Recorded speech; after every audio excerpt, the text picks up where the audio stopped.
Now, check natin. Okay. Grabe, ang dumi. Yo guys, for today's video magpapalit tayo ng aircon filter and this is how you do it. By the way, this is Toyota Vios 2014. At una sa lahat, tanggalin nyo lang yung driver side storage box at napakadali lang tanggalin yan.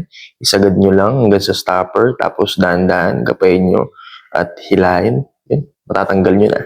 At pag natanggal nyo na, syempre ito na yung aircon filter cabin. At kung marumi, linisin nyo na rin. Kaya napagamit na din ako ng vacuum dito. By the way, lalagay ko na rin pala sa comment section or sa yellow basket yung link kung saan nyo mabibili yung vacuum na to. Dahil napaka-effective nito. At multi-purpose na siya. So, yun, after nyo nalinis, squeeze nyo lang yung lock nyan. Tapos, hilahin nyo na. Okay, at makikita nyo na yung aircon filter. At iangat nyo lang.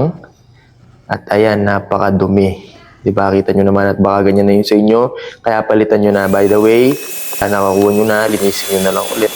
Pagkatapos, kunin, buksan at ilagay ang bagong aircon filter.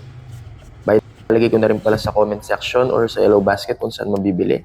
At yun, isara nyo na at ilagay yung storage box. So that's it. O di ba? Napakadali lang. Basic. Kaya kaysa gumastos ka pa sa kasa, ikaw na yung maglagay. And for more life hacks and tips, mag-YouTube lang kayo. Kasi nag-YouTube lang din ako. Yan. At kung gusto nyo akong i-follow, bahala kayo sa buhay nyo.